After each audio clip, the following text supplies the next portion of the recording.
Good day, sir. This presentation is all about DC motors. What is DC motors? Ang DC motor o direct current motor, ito ay isang electrical machine na ang pangunahing trabaho ay i-convert ang direct current or DC, electrical energy, para maging mechanical energy.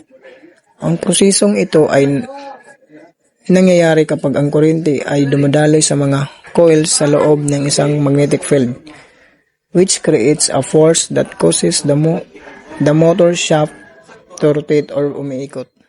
Construction of DC motors. Una ay ang stator o frame na siyang outer body at nagbibigay ng suporta at magnetic fields sa makina. Pangalawa ay ang armature o rotor, ang gumagalaw na bahagi kung saan dumadaloy ang kuryente para makagawa ng rotation. At ang panghuli ay ang commutator, isang cylindrical part na tumutulong na baliktarin ang direksyon ng kuryente upang mapapanatili ang tuloy-tuloy na pag-ikot ng motor. Operating principle of DC motor. Ang operating principle ng isang DC motor ay nakabase sa conversion ng electrical energy tungo sa mechanical energy gamit ang electromagnetic force. Kapag ang DC current ay dumadaan sa armature conductors sa loob ng isang magnetic field, may nabuong puwersa ayon sa tawag na Fleming left hand rule. Dahil sa puwersang ito, ang armature ay umiikot at nagresulta ng mechanical motion na kailangan para sa iba't ibang kagamitan. Types of DC motor.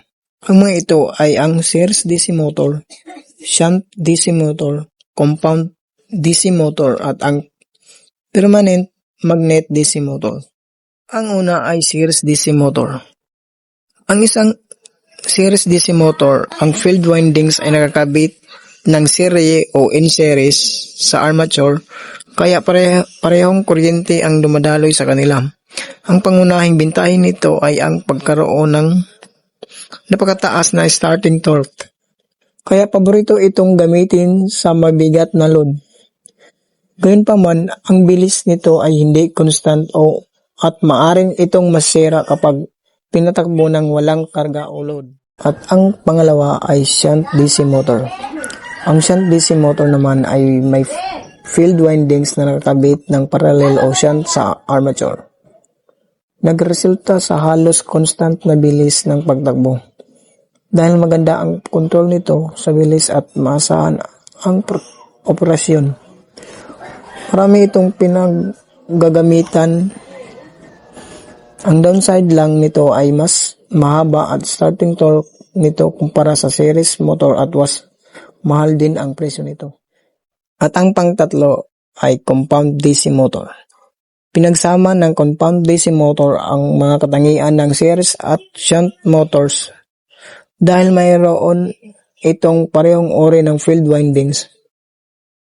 Dahil dito, nagbigay ito ng magandang starting torque at mas stable na bilis kumpara sa isang pure series motor. Ngunit dahil sa kombinasyong ito, mas magiging komplikado ang construction nito at mas mataas din ang halaga ng paggawa. At ang huling uri ay permanent magnet DC motor, kung saan gumagamit ito ng mga permanenteng magnet sa halip na windings para makabuo ng magnetic field. Kilala ito sa pagiging maliit, magaan at napaka-efficient dahil sa simpleng disenyo nito. Sa kabila nito, limitado lamang ang power capacity nito at may panganib na humina ang mga magnet sa paglipas ng panahon. That's all my report, sir, and thank you.